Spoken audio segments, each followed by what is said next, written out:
¿Cómo están? Es un gusto darles la bienvenida nuevamente a este espacio, hoy con el tema ¿realmente necesitamos tener fe?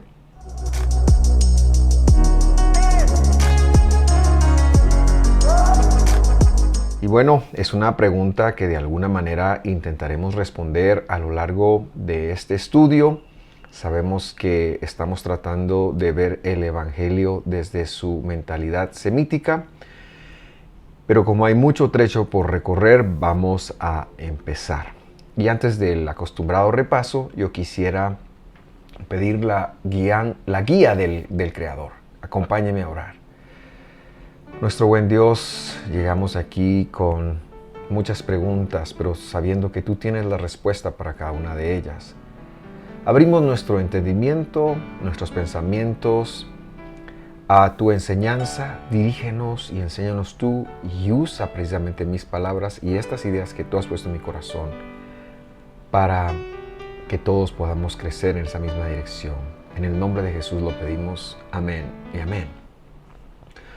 Muy bien, haciendo el pequeño repaso que siempre nos gusta hacer, es recordar a usted que la semana pasada terminamos una serie de dos enseñanzas que estaban interconectadas, como eran la expulsión de los demonios. Y bueno, vimos que ya hubo el primer apóstol gentil, el hermano de Gadara. Él fue enviado a testificar a otras personas de las grandezas de nuestro Dios en su vida.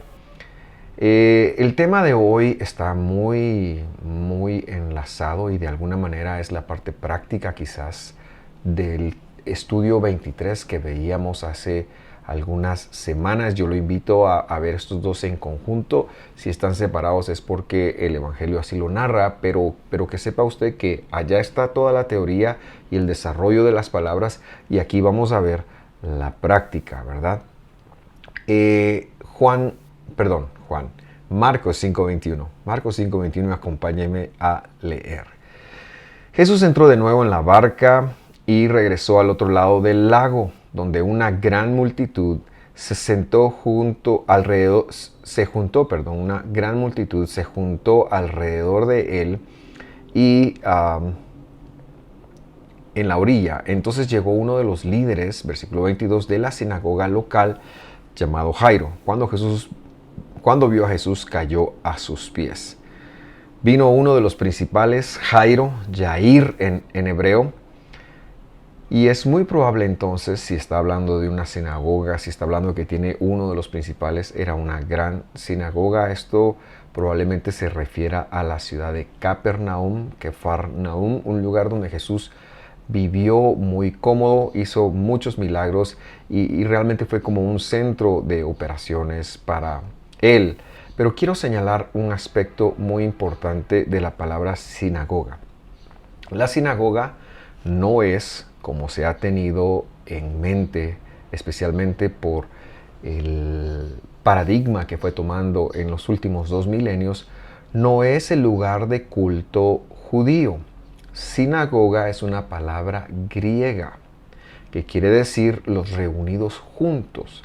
Los griegos tenían muchas sinagogas y no tampoco se refiere a un edificio, se refiere a un grupo de personas que hacían asamblea, que precisamente es lo que también significa la palabra eclesía, los llamados afuera, los que se reúnen, los que se congregan.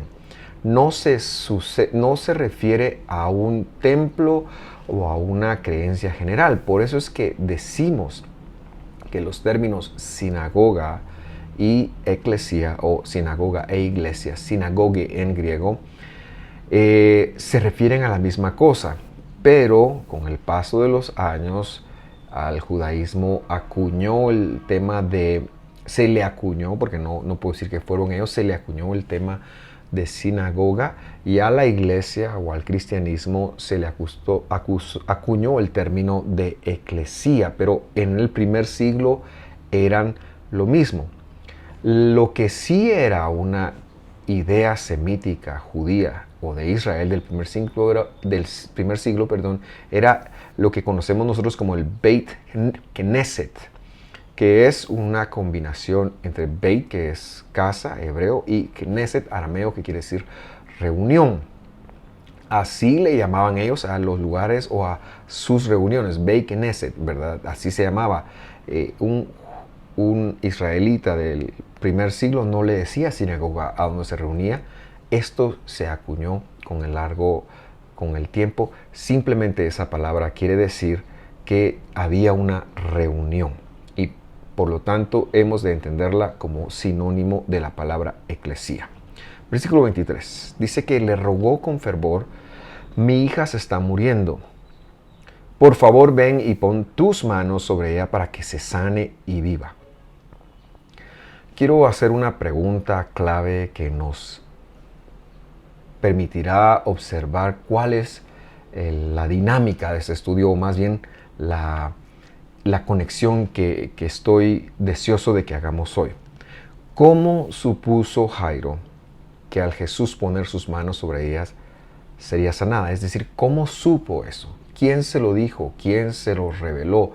¿Por qué él tenía la sensación de que si Jesús ponía sus manos sobre su hija enferma, de hecho extremadamente enferma porque al final muere, cómo? Ir respondiendo esta pregunta nos ayuda a plantearnos lo que está ocurriendo, lo que va a ocurrir y sobre todo a establecer la fe en la Biblia, la fidelidad en la Biblia, más que el concepto grecorromano de creer y confiar a ciegas en algo que es el resultado de otra cosa. Vamos a Marcos 5:24 para seguir con la lectura. Dice que Jesús fue con él y toda la gente lo siguió, dice, apretujada a su alrededor. Versículo 25. Una mujer de la multitud hacía 12 años que sufría una hemorragia continua. Había sufrido mucho con varios médicos y a lo largo de los años había gastado todo lo que tenía para poder pagarles, pero nunca mejoró. De hecho, se puso peor. Los médicos en Israel, especialmente en la época de esta historia, eran muy mal vistos, eran asociados con brujos. Versículo 27. Ella había oído de Jesús. Clave, palabra clave. Así que se le acercó por detrás entre la multitud y tocó su túnica, pues pensó: si tan solo tocara su túnica, quedaré sana. La misma pregunta ahora en función de esta mujer, porque aquí tenemos dos historias que nos van a servir para aplicar una gran verdad. ¿Cómo supo ella? ¿Por qué pensaba ella si tan solo toco su túnica? ¿Quién le dijo a ella que eso podía hacer? ¿Fue algo que ella pensó? ¿O qué está pasando? Antes de empezar a responder, decimos que en Mateo 9:20, y esto es como un hecho, dice que lo que tocó fue el borde de su manto, entiéndase lo tzitzit, que es los flecos que por mandamiento las personas han de hacerse en sus vestidos, ¿verdad? Eso lo pide la Escritura. Solo digo esto para también corroborar, confirmar que el poder que la sanó no estaba en el manto. El poder que la sanó era el de Dios, de la promesa de Dios. Por eso es que señalé mucho al oír. Ella oyó que Jesús sanaba. Ella había oído de Jesús, ella había escuchado de Jesús. Versículo 29. 5:29. Dice: al instante la hemorragia se detuvo y ella pudo sentir su cuerpo que había sido, sanada de su terrible condición. Y bueno, ahí se produce entonces inmediatamente un milagro. Sigamos la lectura. Jesús se dio cuenta, versículo 30, de inmediato, de que había salido poder sanador de él. Es un poquito difícil pensar en que esto agarró al Señor de sorpresa. No es así. Pero él se da vuelta y pregunta a la multitud: ¿quién tocó mi túnica? Muchos dicen que esto lo hizo para evidenciar o para sanar el corazón de esta persona. Yo creo he llegado al convencimiento de que va un poquito más allá de esto.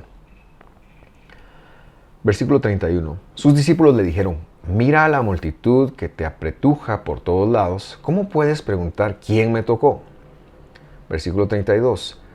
Sin embargo, él siguió mirando a su alrededor para ver quién lo había hecho. 33. Entonces la mujer, asustada y temblando al darse cuenta de lo que le había pasado, se le acercó y se rodeó delante de él y le confesó todo lo que había hecho. Y él le dijo: hija, tu fe te ha sanado, ve en paz, se acabó tu sufrimiento. Si usted lo lee exclusivamente así, pareciera ser que la persona que provocó su sanidad fue ella, que ella tuvo una condición psicológica de meditación y dijo: yo me voy a concentrar y le voy a arrebatar, por así decirlo, la sanidad a ella. Pero aquí está precisamente la razón por la que Jesús pregunta. Porque también nosotros preguntamos: ¿quién sanó a esta mujer? Algunas posibilidades son ella misma, el borde del manto, o fue Dios. Si la respuesta de quién la sanó es Dios, entonces no tuvo que ver con ella. No fue su fe, por así decirlo, que la sanó. Por lo tanto, lo que Jesús le dijo, si nosotros logramos reconectar el concepto que explicábamos en el estudio 23, la fe. ¿Qué es la fe? La fe, como la entendemos hoy, es creer, es tener un ejercicio mental de confiar mucho en algo para que suceda. Pero eso no es lo que la Biblia expresa ni en el Antiguo ni en el Nuevo Testamento, como explicábamos con mayor detenimiento en el estudio 23, sino que la palabra, cada vez que veamos la palabra fe en el Evangelio, tenemos que entender que se refiere a la palabra emuná, la palabra hebrea emuná, que podemos traducir o que debemos de traducir especialmente como fidelidad, y que, recordando ese preciso estudio, en el capítulo 32, versículo 3 de Deuteronomio, nos dice que Dios es la fidelidad. Entonces, ella no lo provocó, ni siquiera. Ni ella, ni el hijo de... ni la hija de Jairo fue sanado por ello. Entonces, ¿cuál es la mejor forma de leerlo? Con la mentalidad aramea, y de hecho el griego lo confirma. Lo que Jesús dijo fue, lea conmigo por favor, él le dijo: hija, la fidelidad para contigo, es decir, Dios te ha sanado. Fue Dios el que la sanó, fue el poder de Dios. No fue que ella haya hecho algún merecimiento, no es que ella se haya puesto en compadrazgo con Dios. Ya vamos a explicar un poquito más adelante la participación de ella, cómo es que se dio. Pero fue la fidelidad para contigo la que te ha sanado. Por lo tanto, ve en paz, se acabó tu sufrimiento. Entonces, en griego se podría leer la fidelidad de ti, pero no de ella, hablando del Dios de ella, la fidelidad de Dios en ti. La fidelidad para contigo es entonces la mejor forma de entenderla. Y siguiendo con la historia, el versículo 35 lo narra de la siguiente manera. Mientras él hablaba con ella, llegaron mensajeros de la casa de Jairo, el líder de la sinagoga, y le dijeron: tu hija está muerta. Ya no tiene sentido molestar al maestro. Verso 36. Jesús oyó lo que le decían y le dijo a Jairo: no tengas miedo, solo ten fe.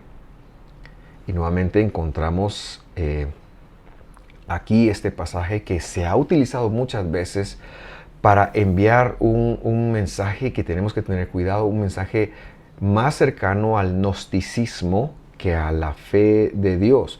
Un mensaje de que si lo puedes creer con todas tus fuerzas, Dios tiene que hacerlo. Pero ese no es el mensaje de la Biblia. Ese es un mensaje que se acerca mucho a que hay poder en ti, a que el bien está en ti, Cuando el mensaje de la Biblia te dice que el bien es Dios, que el poder está en Dios, que Dios, claro, te promete, te ha prometido, pero nos olvidamos de eso y tristemente en los púlpitos se predica muchísimo acerca de esto y nosotros tenemos que tener cuidado porque queremos mantener una pureza escritural y no irnos tras un gnosticismo y que es muy fácil de ver en muchísimas religiones. Entonces vamos a responder ahora, ¿cómo así? Solo ten fe. Hemos recordado también que tener en hebreo no existe para empezar a responder. Lo que él le dijo es, no temas. ¿Qué sucede? Desde Adán y Eva, el ser humano ha tenido miedo. Si hay una reacción ante lo desconocido que caracteriza al ser humano, es el temor, es el miedo. Como dijo Adán, me escondí, tuve miedo. Y bueno, eso ha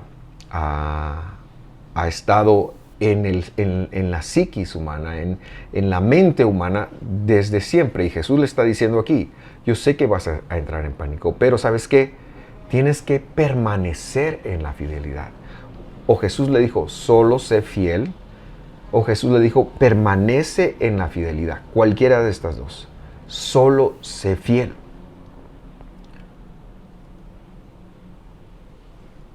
Como ya hemos dicho, la fe no es que se tiene, se es fiel. ¿Qué quiere decir entonces que Él se mantuviera en la fidelidad, que Él permaneciera en la fidelidad o que Él fuera fiel? ¿Qué le está diciendo Jesús? Jesús le está enseñando, haciendo la unión con el estudio 23, hablando del entrenamiento que ahí decíamos, es que ser fiel es permanecer en lo que has sido instruido. Que no te dejes cambiar por las circunstancias y que tienes que mantenerte en lo que Dios te dijo. Probablemente este hombre había sido instruido en una sinagoga durante mucho tiempo. Y la instrucción de Dios, que Dios sanaba. Y cuando este hombre le pide, de hecho no le pide que sane a su hija, sino que la palabra que usa es salva a mi hija, porque él sabía que todo estaba incluido, porque esto es como se expresa desde la palabra del Señor, la salvación y la sanidad es un paquete de la salvación. Entonces, o es parte de la salvación. Cuando este hombre está desmotivado, lo que el Señor le está diciendo no es un proceso mental. Como creyentes en el Mesías nos toca permanecer en la instrucción que Él nos ha dado. De hecho, esa es la sustancia del nuevo pacto. Acompáñenme a leer Jeremías 31:33 porque tenemos que basarnos en la Escritura para decir lo que estamos diciendo. Jeremías 31:33 dice, pero este es el nuevo pacto. El pacto de nuevo, hemos dicho en otras ocasiones que es mejor leerlo. Este es el pacto de nuevo que haré con el pueblo de Israel después de estos días, dice el Señor. Pondré mis instrucciones, y la palabra que usa ahí es mi Torah. Algunos traducen mi ley, pero es mucho más que ley. Mi Torah, mi instrucción, mi luz, en lo más profundo de ellos, dice. Estoy leyendo una versión un poquito moderna. Y las escribiré en su corazón. ¿Por qué Dios haría eso? Para cumplir la promesa de Abraham que dice, yo seré su Dios y ellos serán mi pueblo. De tal manera que no habrá, dice el versículo 34, necesidad de enseñar a sus vecinos, ni habrá necesidad de enseñar a sus parientes diciendo, deberías conocer al Señor. Pues todos me conocerán, desde el más pequeño hasta el más grande, dice el Señor. Perdonaré sus maldades y nunca más me acordaré de sus pecados. ¿Quién le dijo a Jairo que su hija sería sana por Jesús? Es Dios. Dios se lo comunicó ya sea en el estudio de su palabra o ya sea porque Dios desde la revelación de adentro le está diciendo que Él lo va a sanar. Por supuesto, este es un hombre que ha estudiado la Escritura en mucho tiempo. Él era el principal de la sinagoga o uno de los principales de la sinagoga y Dios utilizó su estudio, su conocimiento para identificar a Jesús, que Él era Dios, que Él es Dios y que en la tierra Él tenía el poder para salvar. Pero fue Dios. Lo que Él está pidiendo es que se mantenga en lo que Dios ya le ha enseñado. Por eso hablamos del verbo amán, recordará usted, que es el proceso de aprendizaje. Mientras que en el caso de la dama de flujo es lo mismo. Ella había oído que Jesús sanaba y se dice que pensó. Ella pensó, lo voy a tocar. ¿Quién puso ese pensamiento en ella? Es que eso no es normal, eso no podemos atribuirlo a que fue la perspicacia de ella o que ella fue muy inteligente porque lo hizo, sino que esos impulsos los pone Dios. Esa es la voz de Dios, esa es la guía del Espíritu Santo, esa es la guía del poder, de la santidad en nosotros. A lo mejor ella no iba mucho a la sinagoga o al Beit Knesset, no era una experta en la ley de Dios, pero en ese momento Dios le dijo que si ella hacía tal cosa, ese hombre, aparentemente hombre que ella pensaba que era hombre, le iba a sanar. Su fidelidad le está enseñando y cumpliéndose en ella. Tenemos que aprender a identificar cuando Dios nos habla, especialmente a través de su palabra. Yo estoy seguro que Dios te ha hablado en el pasado y lo que Dios te ha dicho se va a cumplir. Ahora, no trates de lograr las cosas en la carne y pensar que cualquier impulso que tengas Dios te habló. Si no, recuerda a Abraham, él pensó, bueno, no puedo tener hijos, Dios me dijo que voy a tener un hijo, no lo puedo tener con Sara, lo voy a tener con Agar. Y se formó el gran problema que se formó porque él lo hizo en la carne. Pero estamos hablando de algo distinto. Estamos hablando de cuando Dios habla. Por eso tiene que ser resonante con las promesas que están en las Escrituras. Lo que Dios te ha dicho tiene que ser consecuente con la promesa de Dios, con alguna de las promesas de Dios que está en la Escritura. Y no importa que no sepamos la Escritura.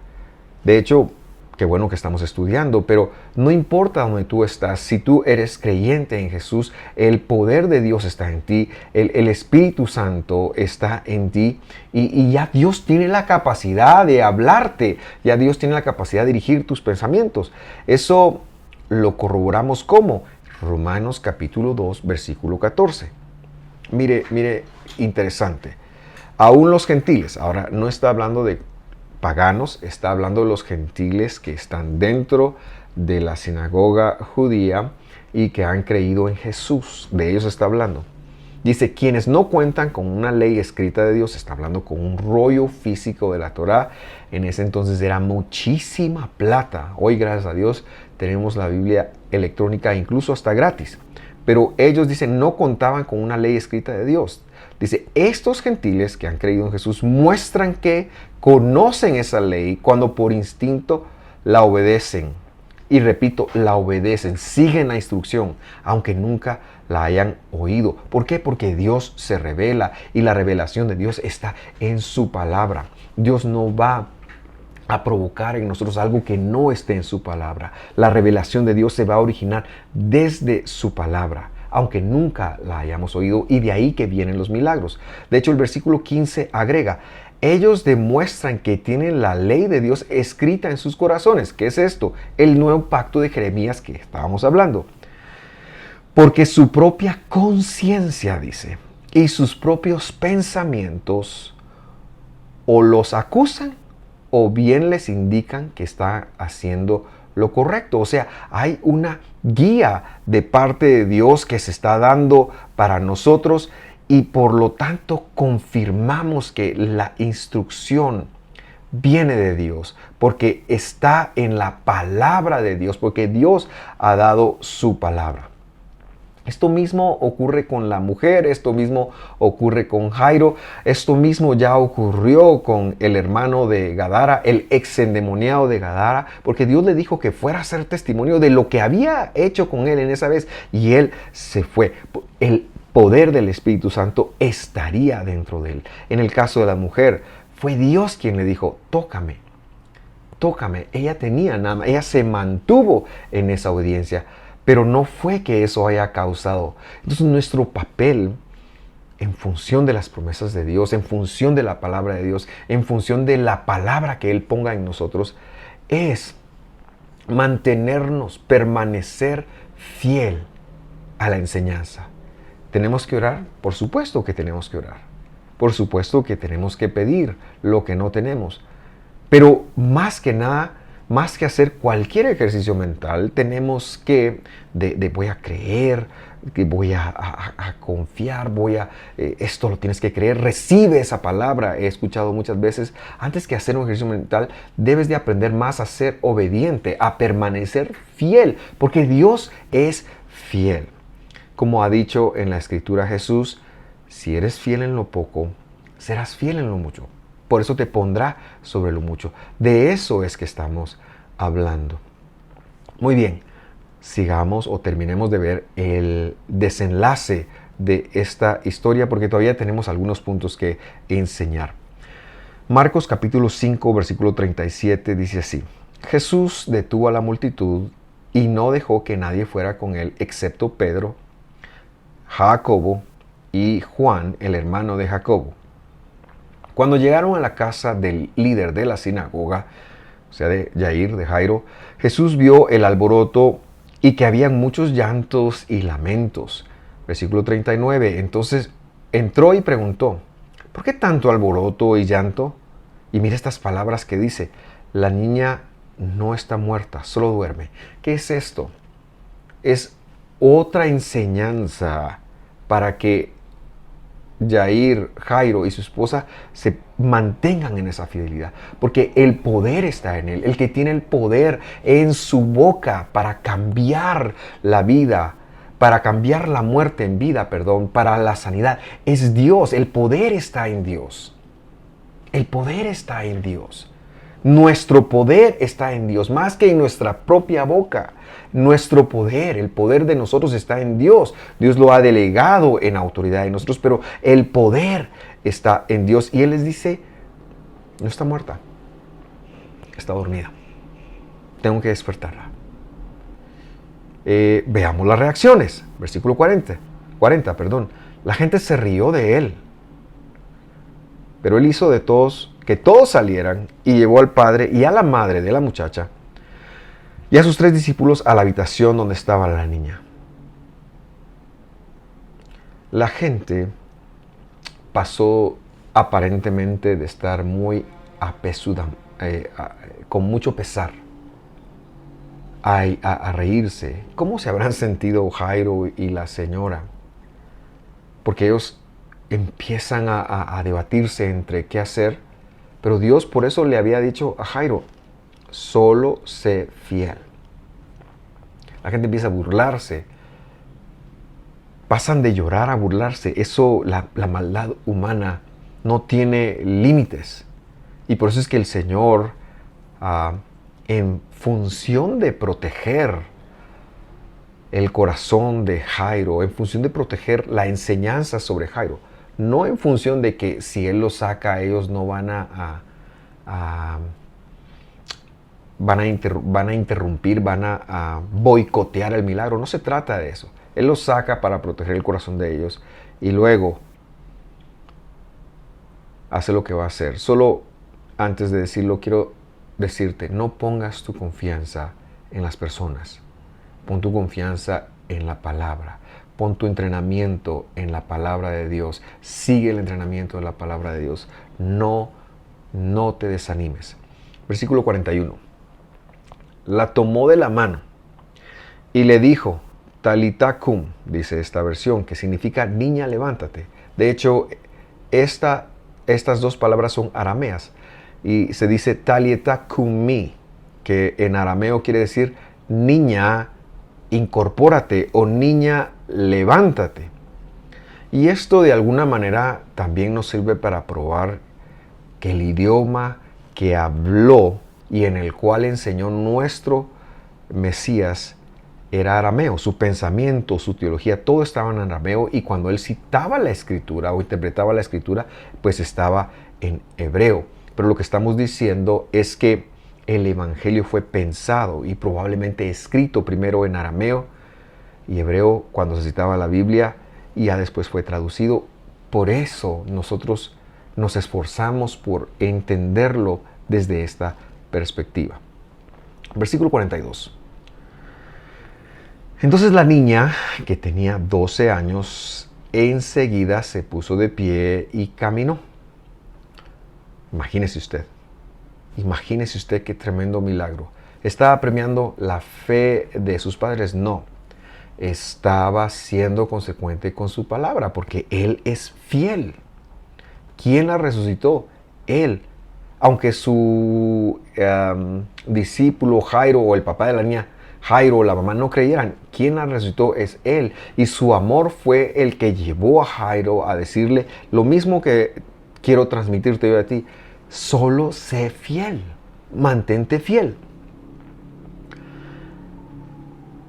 Dice que se puso de pie y caminó. Los presentes quedaron conmovidos y totalmente asombrados. Así que la gente pasó de llorar a burlarse a estar sorprendida, a estar asombrada.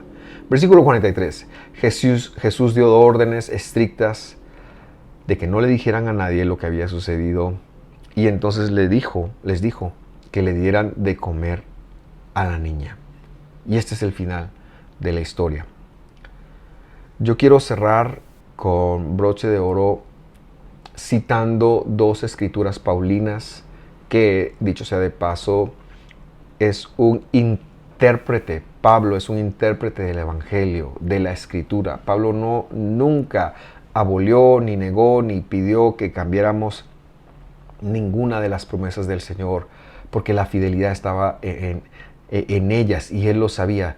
De hecho, él hasta dijo que la Torá, o sea, la instrucción de Moisés, por decirlo de alguna manera, los procedimientos en la Biblia, que llegaron 400 años después de las promesas, no invalidan nada. Al contrario, es para que interactúen entre sí. Pero bueno, citando a Pablo, quiero dejarle dos citas. Efesios 2:8. Queremos reforzar la idea. Porque por gracia ustedes han sido salvados. Refuerzo dos palabras. La primera es gracia. Gen. Esa es la forma de salvación de Dios desde siempre. No hay otra forma de ser salvos. Nadie nunca fue salvo por el cumplimiento de ninguna ley, de ningún mandamiento, ni siquiera de la ley del Señor, sino que la salvación es por gracia, es gratuitamente. Y Él ya lo va a extender. La otra palabra, la palabra salvados. Ustedes han sido salvados. Es la misma palabra que pronunció Jairo cuando dijo, pon tus manos y serás salva o serás sana. Es esta misma palabra. Y es la misma palabra que la mujer pensó. Porque por gracia, el vehículo es la gracia. Ustedes han sido salvados. Y luego dice, por medio de la... Y quiero quitar la palabra fe para quitarte la idea, para aclarar la idea. Por medio de la fidelidad. Si la fidelidad es Dios, lo que Pablo está enseñando aquí es que por gracia, o sea, porque a Dios le plujo, porque a Dios le dio el deleite de hacerlo, porque Él quiso, es que usted, mi querido amigo, yo, cualquiera que vea este video, cualquiera que haya sido llamado por Jesús, más bien dicho, hemos sido salvados por medio de la fidelidad, es decir, por medio de Dios. Y luego este versículo dice, y esto no procede de ustedes. La fidelidad no procede de ustedes. Si usted quisiera dejar la antigua palabra de fe, la fe no procede de ustedes. Es lo que Pablo está enseñando. La fe no procede de usted. La fe no procede de usted. Al contrario, dice, es un don de Dios. La fidelidad fue la que nos salvó, pero fue Dios. Es un regalo de Dios. La fe no procede de nosotros. No estamos hablando de tener fe estamos hablando de ser fieles a la enseñanza que el Señor nos ha dado. La otra cita que quiero dejar en su corazón antes de terminar se encuentra en la segunda carta de Timoteo, capítulo 3, versículo 14. Vamos a leer hasta el 16. Y esta cita dice de la siguiente manera: pero tú debes permanecer fiel a las cosas que se te han enseñado, al proceso de enseñanza del Señor, ya sea el proceso interno como lo fue con la mujer, o las prédicas o las enseñanzas basadas en la escritura que se te han dado, o lo que dice la Biblia de Génesis 1 a Apocalipsis 22. Tú debes de permanecer fiel a esas cosas. Sabes que son verdad, porque sabes que puedes confiar en quienes te las enseñaron. Y luego lo explica. Desde la niñez se te han enseñado las sagradas escrituras. Por eso decimos que las cosas que se han enseñado son la palabra de Dios. No la mente humana o no una falsa religión metida en la palabra de Dios. Dice, desde la niñez se te han enseñado las sagradas escrituras, las cuales te han dado la sabiduría para recibir la salvación que viene por confiar en Cristo Jesús. La salvación es un don. Estamos hablando de lo mismo de Efesios. Versículo 16. Toda la escritura es inspirada por Dios y es útil para enseñarnos lo que es la verdad. Es toda la escritura. Y para hacernos ver lo que está mal en nuestra vida. Nos corrige cuando estamos equivocados y nos enseña a hacer lo correcto. Entonces yo cierro diciendo que es la palabra de Dios lo que necesitamos. Dios nos invita a escudriñar las Escrituras, a buscar en las Escrituras, porque ellas dan testimonio de Jesús.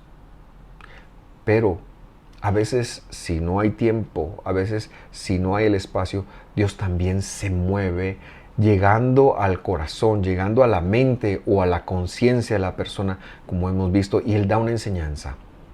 Pero la palabra profética más segura es el Evangelio, es la Torá del Señor, es la Biblia, es lo que estamos viendo. Así que, respondiendo espero que haber respondido a las preguntas de quién o cómo supieron ellos, ¿verdad? Fue Dios. Pero respondiendo a la pregunta del nombre del estudio, ¿realmente necesitamos a la fe? Quiero decirles que es la fidelidad de Dios nos es suficiente para todo lo que tengamos que vivir y atravesar en esta vida. A nosotros nos toca permanecer fiel a la instrucción de Él. ¿Cómo se llama la instrucción de Él? La Torá. Sea en la mente, sea lo que Él pone en el corazón, o bien sea lo que está escrito. Pero todo lo que sale de la boca de Dios, Él ha decidido llamarle Torá. El Evangelio es Torá. Los profetas son Torá. El Pentateuco es Torá. Los escritos son Torá. Y muchas veces, no muchas veces, y la palabra que Él pone en tu corazón, pero la palabra que Él pone, también es Torá. Así que la fe bíblica no es un proceso mental de creer, no es meditacional, sino que es un proceso práctico de permanecer en la enseñanza que Dios nos ha dado, cualquiera de las formas como Dios nos las ha dado, y que independientemente de cuando vengan las pruebas, nosotros podamos mantenernos como viendo al invisible. Él, Dios, Jesús, nuestro Salvador, será fiel para que lo que tenga que pasar, pase. Yo quiero cerrar con una oración en este momento. Sé que a lo mejor este concepto ha chocado en algunos otros hemos venido enseñándolo. Pero lo que quiero orar es para que Dios determine en tu corazón, confirme esta palabra, pero más que eso, te ayude a ser fiel a Él, te ayude a ser fiel para que puedas ir avanzando. Esto no es fácil de digerir, ni es fácil de hacer el cambio de paradigma. De hecho, se lleva un tiempo porque estamos tan acostumbrados a ver la fe como nuestra, pero ya Pablo enseñó, eso no procede de nosotros, eso es algo de Dios, es de su fidelidad, es de Él dando la palabra y nosotros evidenciando la obediencia. Así que acompáñenme a orar, por favor. Nuestro buen Dios, te damos tantas gracias por tu palabra.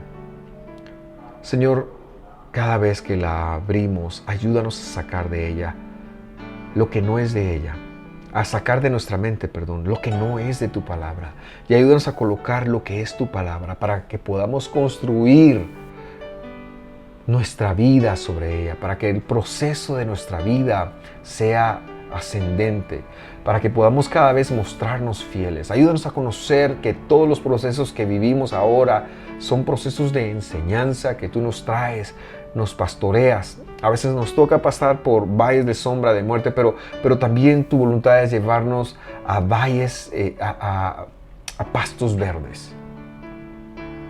Señor, cualquier dificultad que pueda estar padeciendo cualquiera de las personas que hoy me ve, yo te pido que tú les ayudes, les enseñes a ser fiel, les ayudes a conectar el papel de la oración en la confesión y a tener un crecimiento y a saber, Señor, que tus promesas se van a cumplir sí o sí, porque tú eres fiel, porque tu palabra es fiel, tú vas a actuar, tú vas a hacer.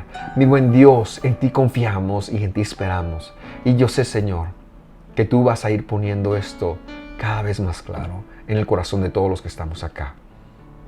En el nombre de Jesús lo pedimos. Amén y amén. Antes de terminar, permítame darle 2 consejos. Primero, vuelva a ver esto hasta que lo entiende y corrobórelo. Véalo buscando citas, véalo buscando la concordancia de lo que significan las palabras en hebreo y en griego. Esa es la primera. La segunda cosa, el segundo consejo que quiero darle es que nos visite en nuestro canal de youtube.com/Visión de Fe Misco. Tenemos muchos estudios que estoy seguro pueden bendecirle y apoyarle en su crecimiento espiritual. Y por supuesto, si no nos ha dado me gusta a la página o suscribirse a nuestros videos, pues hágalo también. Y por favor, siéntanse en la completa libertad de compartir esto con cualquier persona. Los amamos, les bendecimos. Hasta pronto.